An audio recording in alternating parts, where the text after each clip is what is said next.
క్షమిస్తాడు. కాబట్టి రామచంద్రమూర్తి పాదములు పట్టుకో అన్నారు. ఆయన చెప్తే మాత్రం వింటాడా? చెప్పాలని వచ్చారు ఆయన. ఎంత చెప్పాలో అంత చెప్తున్నారు. బ్రహ్మా స్వయంభూశ్చతురాననోవా ఇంద్రో సురేంద్రో సురనాయకోవా, ఎవరైనా సరే రుద్రో స్త్రీనేస్త్ర త్రిపురాంతకోవా త్రతున్న శక్త ఇది రామవధ్యం. రామచంద్రమూర్తి ఒకసారి చంపేస్తానని ప్రతిజ్ఞ చేసినటువంటి వాణ్ణి రక్షించడం అన్నది మాత్రం ఎవరికీ సాధ్యం కాదు. అది బ్రహ్మా స్వయంభూశ్చతురాననోవా, బ్రహ్మ కావచ్చు, స్వయంభూ 4 తలకాయలున్నవాడు కావచ్చు, రుద్రుడు త్రినేత్రుడు త్రయంబకుడు కావచ్చు, ఇంద్రుడు మహేంద్రుడు స్వరపాలకుడు కావచ్చు, కానీ రాముడు చంపుతానన్న వాణ్ణి బతికించడం మాత్రం ఎవ్వరికీ సాధ్యం కాదు. రాముడంటే సామాన్యమైనటువంటి వ్యక్తి, కేవలము ఒక నరుడు రాజ్యభ్రష్టుడని నువ్వు అనుకుంటున్నావు, కానీ రాముని యొక్క పరాక్రమం ఏమిటో నీకు తెలియదు. రాముడంటే సామాన్యమైన వీరుడు అనుకుంటున్నావు. నాకు చాలా ఇష్టం వాల్మీకి రామాయణంలో ఉన్న శ్లోకాలని యథాతథం చేశాడు మహానుభావుడు. భాస్కర రామాయణంలో భాస్కరుడు ఆయన అంటాడు, మండిత విస్ఫులింగ విషమ జ్వలితానుల కీలలు వబ్జ గర్భాండము నిండ రామ వసుధాధిపుడేశుడు వజ్ర సాధన ఖండిత పంతి కంట కనకంట పురాంతక శైలచాలనొద్దండ బల ప్రచండ పురదండ విఖండన చండకాండములు. రామచంద్రమూర్తి వచ్చి తన బంగారు కోదండాన్ని నిలబెట్టి అక్షయబాణ తూణీరములలోంచి బాణములు తీసి వింటినారికి సంధించి విడిచిపెడితే తళ్ళు తలమనేటటువంటి మెరుపులతో లంకాపట్టణపు ఆకాశాన్నంతటినీ కమ్మేసి రాక్షస సంహారం చేస్తున్నప్పుడు రావణ నీకు దిగ్గన్నవాడెవరు ఉండడు, నిన్నెవ్వడు ఆదుకోలేడు. రామచంద్రమూర్తి యొక్క పరాక్రమం అంటే అటువంటిది. ఆయన యొక్క వీరోచితమైన లీల ఎటువంటిదో తెలుసా? చరణాగ్రమున నీ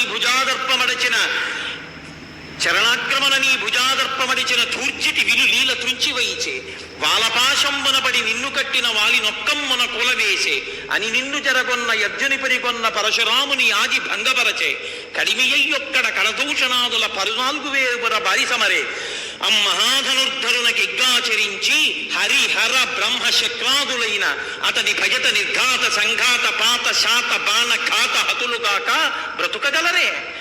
ఆయన మహానుభావుడు రామచంద్రమూర్తి. ఒకానొక నాడు నువ్వు ఈ కైలాస పర్వతాన్నంతటినీ కదిపేద్దామని 20 చేతులతో కదుపుతుంటే పరమశివుడు తన బొటన వేలుతో నొక్కితే నీ చేతులు దాని కిందుండిపోతే ఏడుస్తూ పడుకున్నావు. అటువంటి పరమశివుడి యొక్క ధనస్సుని వింటినారిని అవలీలగా కట్టి టంకారం చేసి శివతను భంగం చేసినటువంటి మహాపురుషుడు రామచంద్రమూర్తి. అంటే చరణాగ్రమునని భుజాదర్పమడచిన ధూర్జటి విలు లీల త్రుంచి వైచే, వాలపాశంబున పడి నిన్ను కట్టిన వాలి నొక్కమ్మున కూలవేసే. వాలి సంగతి నీకు తెలుసుగా, నేను కిష్కింధకాండలో మీకు మనవి చేశానుగా. నిన్ను చంకలో గిరియించుకుని 4 సముద్రాలు తిప్పి అంతఃపురానికి తీసుకెళ్లి కింద బారేసి ఎవడరా పరితలో పురుగా నువ్వు సంధ్యావందనం చేస్తుంటే అల్లరి చేశావని అడిగాడు. అటువంటి వాలిని ఒక్క బాణంతో కొట్టేశాడు.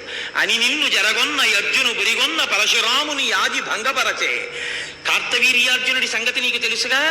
ఒకనొకప్పుడు నర్మదా నదిలో స్నానం చేయడానికి రావణాసురుడు వెళ్ళి స్నానం చేసి బంగారు శివలింగాన్ని తీసుకెళ్లి ఒడ్డున పెట్టి పూజ చేస్తున్నాడు. బంగారు శివలింగాన్ని పూజ చేసిన, శివలింగానికి బంగారు కవచాన్ని ఇచ్చిన మహదైశ్వర్యం కలుగుతుంది హిరణ్యలింగాన్ని పూజ చేస్తే. అందుకే మామూలు శివలింగానికి పూజ చేసిన పువ్వులు తీసి ఓం నిజనపతయే నమః, ఓం నిజనపతాంతికాయ నమః, ఓం సువర్ణాయ నమః, ఓం సువర్ణలింగాయ నమః అంటాం. బంగారు లింగంగా భావన చేస్తాం. కాబట్టి బంగారు లింగాన్ని పెట్టి పూజ చేసేవాడు రావణాసురుడు. ఒకనాడు బంగారు లింగానికి పూజ చేస్తున్నాడు నర్మదా నది ఒడ్డున. ఆ కింద ప్రవాహం కింద కార్తవీర్యార్జునుడు కాంతలతో జలక్రీడలు సలుపుతున్నాడు. ఆయనకి 1000 చేతులు. 1000 చేతులతో ప్రవాహాన్నంతటినీ ఆపేడు. ఏం జరుగుతుందో చూద్దామని. ఆ ప్రవాహం ముందుకి వెళ్ళలేక ఆ చేతులతో ఆనకట్ట కట్టినట్టు కట్టేస్తే ఆ ప్రవాహం వెనక్కి తిరిగింది. వెనక్కి తిరిగి పొంగి ప్రవహించి ఒడ్డున పూజ చేసుకుంటున్నటువంటి రావణాసురుని యొక్క శివ పూజ చేస్తున్న పూలనన్నింటినీ తనతో పాటు ఆ ప్రవాహం తీసుకెళ్ళిపోయింది. కోపం వచ్చింది రావణాసురుడికి. కోపం వచ్చి ఎవడురా కింద ప్రవాహం వెళ్లకుండా ఆపినవాడు చూడమన్నాడు. శుకసారులని యుద్ధకాండలో వస్తారు వాళ్ళు. ఆ శుకసారులిద్దరూ ఆకాశ మార్గంలో వెళ్ళి యోజనం కింద కార్తవీర్యార్జునుడు 1000 చేతులతో నదీ ప్రవాహాన్ని అడ్డుకున్నాడన్నారు. వెంటనే ఈయన అక్కడికి వెళ్ళి యుద్ధం చేస్తానన్నాడు. ఇద్దరికి గొప్ప యుద్ధం జరిగింది.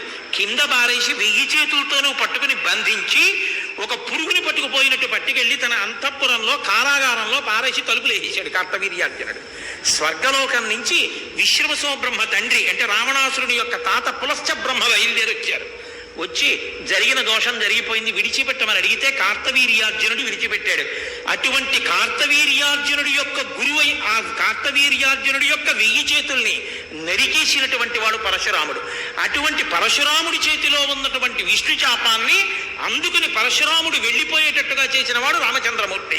కాబట్టి నువ్వెక్కడ నిలబడతావు రాయన ముందు అని నిన్ను జరగొన్న అర్జును పొరిగొన్న పరశురాముని ఆది భంగబరచే కడిమి యొక్కట కరదూషణాదుల 14,000 బరి సమరే. కరదూషణలు అనేటటువంటి 14,000 మంది రాక్షసులు ఒక పక్క, రామచంద్రమూర్తి ఒక్కరూ ఒక పక్క.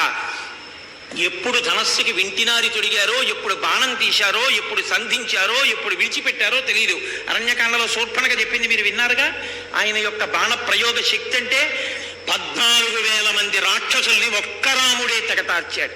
బండన భీముడత్తజన బంధవుడు ఉజ్వల బాణతోన కోదండ కళాప్రచండ భుజతండవ కీర్తికి రామమూర్తికి రెండవ సాటి దైవమిక లేడనుచున్ గడకట్టి భేరికా దండ డాండ డాండ నినదంబుల జాండము నిండ మత్త వేదండము నిక్కి చాటెదను దాచరధి కరుణాపయోనిధి అంటారు రామదాసు గారు.